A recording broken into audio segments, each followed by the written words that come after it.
El origen de la ciudad de Roma puede situarse especialmente cerca del Monte Palatino, junto al río Tíber, en un punto en el cual existía un vado natural que permitía su cruce y, además, era navegable desde el mar, ubicado a 25 kilómetros río abajo, únicamente hasta esa posición.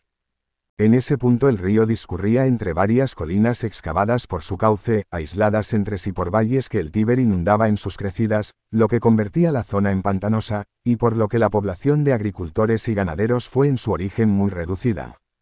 Este punto estratégico presentaba una ubicación fácil de defender respecto a la amplia llanura fértil que rodeaba el lugar, protegido como estaba por el Palatino y las otras colinas que lo rodeaban y, además, era un cruce destacado en las rutas comerciales del Lacio central y entre Etruria y Campania. Todos estos factores fueron los que a la larga contribuyeron al éxito y a la fortaleza de la ciudad. El origen étnico de la ciudad hay que remontarlo a la fusión de las tribus latinas de la aldea del Germal, Roma Quadrata, con los sabinos del Viminal y el Quirinal, creando así la Liga de Septimontium o Septimoncial, Liga de los Siete Montes, una confederación religiosa preurbana de clara influencia etrusca, el poder hegemónico de Italia en esta época. El nombre de la ciudad podría remontarse hasta la gens etrusca Ruma, si bien existen otras teorías al respecto. Las crónicas tradicionales de la historia romana, que han llegado hasta la actualidad a través de autores clásicos como Tito Livio, Plutarco, Virgilio, Dionisio de Halicarnaso y otros, cuentan que en los primeros siglos de la vida de Roma hubo una sucesión de 7 reyes. La cronología tradicional, narrada por Varrón, arroja la cifra de 243 años de duración total para estos reinados, es decir, un promedio de 35 años por reinado, mucho mayor que el de cualquier dinastía documentada, aunque ha sido desestimada actualmente desde los trabajos de Barthold y Niebuhr. Los galos, liderados por Breno, saquearon Roma tras su victoria en la batalla de Alia en el 390 a.C. Polibio da la fecha del 387 a.C., de forma que todos los registros históricos de la ciudad resultaron destruidos, incluyendo aquellos de las fases más antiguas, por lo que las fuentes posteriores han de tomarse con cautela. Las crónicas tradicionales analizan las evidencias arqueológicas de los inicios de Roma, que, no obstante, coinciden en señalar su poblamiento a mediados del siglo VIII a.C. En algún momento desconocido de la etapa monárquica de su historia, Roma cayó bajo el control de los reyes etruscos. Los reinados de los primeros monarcas son bastante sospechosos, debido a la larga duración media de los mismos y al hecho añadido de que algunos parecen estar redondeados en torno a los 40 años de duración. Este curioso dato, que incluso destaca más comparado con los reinados de la actualidad en que la esperanza de vida es mayor, quedaba explicado en las tradiciones romanas debido a que la mayoría de los reyes habían sido cuñados de su predecesor. El arqueólogo Andrea Carandini es uno de los escasos académicos contemporáneos que acepta a Rómulo y Remo como personajes históricos, basado en el descubrimiento en 1988 de una antigua muralla en la ladera norte de la colina Capitolina en Roma. Carandini fecha la estructura a mediados del siglo VIII a.C., y la denomina Murus Romuli. El historiador alemán Theodor Mommsen incluso pone en duda el dominio etrusco. Según este, es poco probable que Roma estuviese nunca controlada por reyes etruscos, sino que en todo caso se trataría de alguna familia de origen etrusco que accedió a la realeza, pero sin que ello supusiera que Roma o las ciudades de la Liga Latina pasaran a formar parte del dominio etrusco. Esta hipótesis, cuya única base es la leyenda, resulta muy difícil de justificar según los datos de la filología y la arqueología. Otro cargo designado por el rey era el prefecto urbano, que actuaba como el guardián de la ciudad. Cuando el rey se hallaba ausente de Roma, este cargo recibía todos los poderes y capacidades del rey, hasta el punto de acaparar el imperium mientras se hallase dentro de la ciudad. Otro privilegio exclusivo del rey era el de designar a los patricios para que actuasen como senadores en el Senado. Bajo el gobierno de los reyes, el Senado y la Asamblea de la Curia tenían en verdad poco poder y autoridad. No eran instituciones independientes, en el sentido de que solo podían reunirse, y de forma conjunta, por orden del rey, y solo podían discutir los asuntos de Estado que el rey había expuesto previamente. Mientras que la asamblea curiada tenía al menos el poder de aprobar leyes cuando el rey así lo concedía, el Senado era el consejo de honor del rey y podía aconsejar al rey sobre sus actos, pero no imponerles sus opiniones. La única ocasión en que el rey debía contar expresamente con la aprobación del Senado era en caso de declarar la guerra a una nación extranjera. Las insignias y honores de los reyes de Roma consistían en 12 lictores portando las fasces que contenían hachas, el derecho a sentarse sobre la silla curul, la toga picta púrpura, calzado rojo, y diadema plateada sobre la cabeza.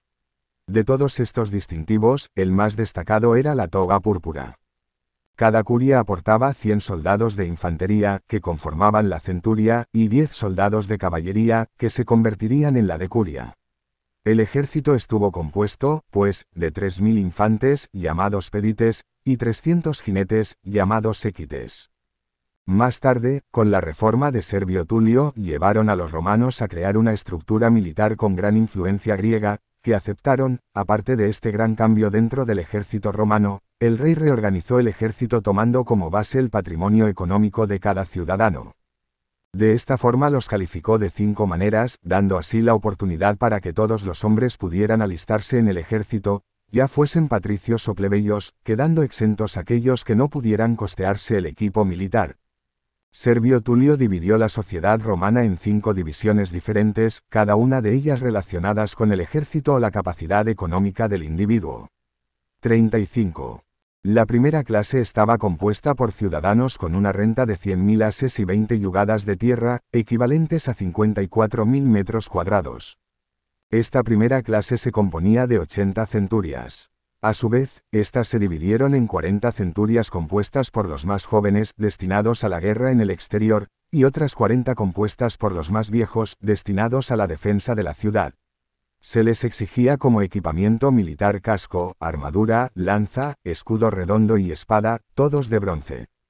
La segunda clase estaba compuesta por aquellos con una renta de más de 75.000 ases y 15 yugadas de tierra, equivalentes a 40.500 metros cuadrados. Se componía de 20 centurias, además de 2 centurias de artesanos que formaban un cuerpo de ingeniería. Como equipamiento militar, no llevaban coraza y el escudo era alargado, el resto era igual al anterior. Mantenían la misma división de jóvenes y viejos. La tercera clase estaba formada por aquellos con una renta de más de 50.000 ases y 10 yugadas de tierra, equivalentes a 27.000 metros cuadrados. Estaban inscritas 20 centurias. El equipamiento militar era exactamente igual al anterior, pero se suprimían las glebas, por lo que quedaban sin protección en el cuerpo y las piernas. En la cuarta clase estaban aquellos con una renta entre 25.000 y 50.000 ases y con más de 5 yugadas de tierra, equivalentes a 13.500 metros cuadrados. Tenían el mismo número de centurias que la clase anterior. El equipamiento militar exigido era solo la lanza y el venablo.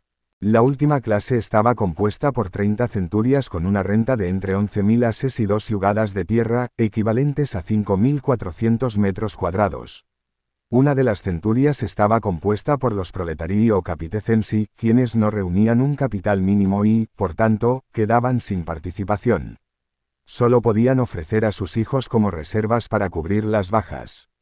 El equipamiento militar de esta clase consistía solo en hondas y armas arrojadizas. Para sustituir el liderazgo de los reyes, se creó expresamente un nuevo cargo con el título de pretor praetor, con el significado de líder, que en el año 305 a.C. fue cambiado a cónsul. Inicialmente, el cónsul poseía todos los poderes que antaño pertenecían al rey, compartidos con otro colega consular. Sus mandatos eran anuales, y cada cónsul podía vetar las actuaciones o decisiones de su colega. Posteriormente, los poderes de los cónsules fueron divididos, añadiendo nuevas magistraturas que acapararon distintos poderes menores de los originales del rey. Las primeras de ellas fueron las de pretor, que reunía las potestades judiciales de los cónsules, y la de censor, que poseía el poder de controlar el censo. 9 años después de la expulsión de Tarquinio el Soberbio, los romanos crearon la magistratura de dictador, al cual se le otorgaba la autoridad completa sobre todos los asuntos romanos, tanto civiles como militares, no existiendo apelación alguna ante sus decisiones.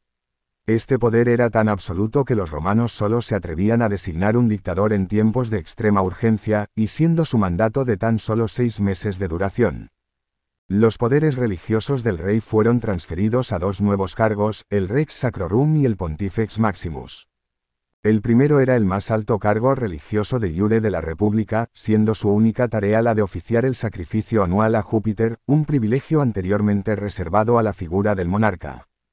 Sin embargo, el Pontifex Maximus, o máximo responsable del puente sobre el río Tíber, era el cargo religioso más importante de facto, y quien poseía la mayor parte de la autoridad religiosa del rey. Tenía el poder de convocar a todas las vírgenes vestales, flamines, pontífices e incluso al Rex Sacrorum. Este último cargo desaparecería finalmente, recayendo sus escasas competencias en la figura del Pontifex Maximus. Con la ascensión al poder de Julio César y su hijo adoptivo César Augusto se asiste a la paulatina restauración del poder real. Julio César fue elegido Pontifex Maximus y dictador vitalicio, lo que en la práctica le confería mayores poderes que los antiguos reyes. También usaba calzado rojo, y Marco Antonio llegó a ofrecerle una diadema públicamente, aunque la rechazó con vehemencia. Julio César fue asesinado en los idus de marzo del 44 a.C. Durante el período entre el 28 y el 12 a.C. Augusto obtuvo los poderes tribunicios, junto a los cargos de Pontifex Maximus y Princeps Senatus, convirtiéndose en un monarca de facto. Este fue el inicio del Principado, aunque las instituciones de la República continuaron existiendo como tales hasta el dominado. Incluso en la era bizantina, el emperador compartía el título de cónsul con otro cónsul.